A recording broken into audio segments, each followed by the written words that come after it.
Saya minta balik dana LTDP-mu. Teman-teman udah tahu video terkait cukup aku aja yang jadi WNI itu. Nah, aku pengen kita bahas sedikit mendalam mengenai LPDP ini. Yuk, kita mulai aja. LPDP atau Lembaga Pengelola Dana Pendidikan itu badan resmi di bawah Kemenq yang dibentuk tahun 2011 lewat PMK berstatus Badan Layanan Umum atau BLU. Tugasnya mengelola dana abadi pendidikan yang bersumber dari minimal 20% APBN sesuai UUD 1945, ditambah hasil investasi di instrumen aman dalam dan luar negeri, serta sumber sah lain.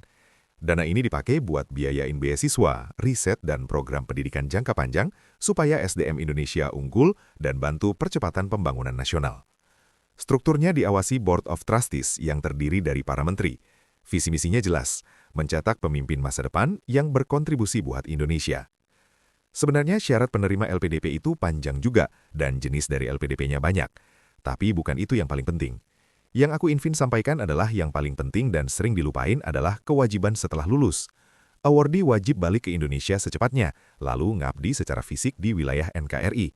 Adapun perhitungannya adalah 2 kali N plus 1 tahun, di mana N itu adalah lama studi.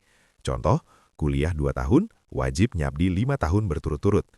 Selama itu harus lapor ke LPDP, kerja di Indonesia, boleh kerja luar negeri cuma kalau ada penugasan resmi negara, BUMN, atau organisasi internasional, di mana Indonesia anggota. Kalau ingkar, itu namanya one prestasi.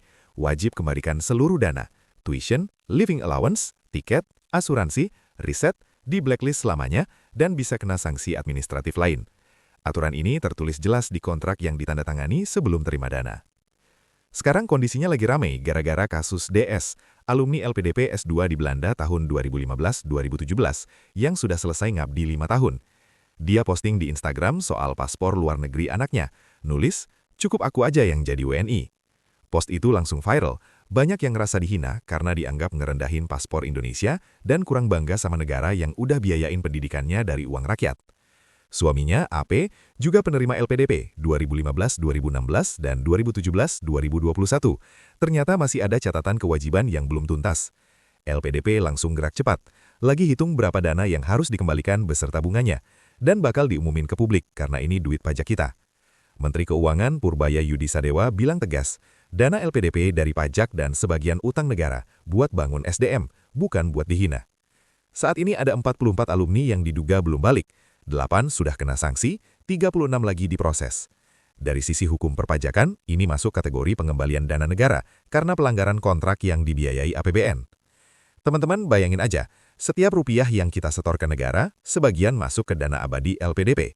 Kalau ada yang terima beasiswa tapi kemudian sikapnya bikin negara rugi citra dan duit, berarti kita semua yang bayar pajak yang kena dampaknya.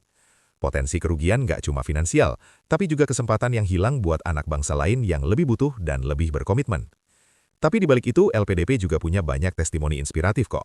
Jadi bukan semuanya buruk ya, tapi kasus seperti ini emang jadi pengingat keras untuk pemerintah. Solusinya, mungkin LPDP bisa lebih perketat seleksi dengan tes integritas dan komitmen kebangsaan, dan juga yang paling penting bangun ekosistem dalam negeri, supaya talenta nggak kabur, gaji kompetitif, fasilitas riset oke, dan mungkin revisi aturan pengabdian, biar lebih fleksibel, tapi tetap akuntabel.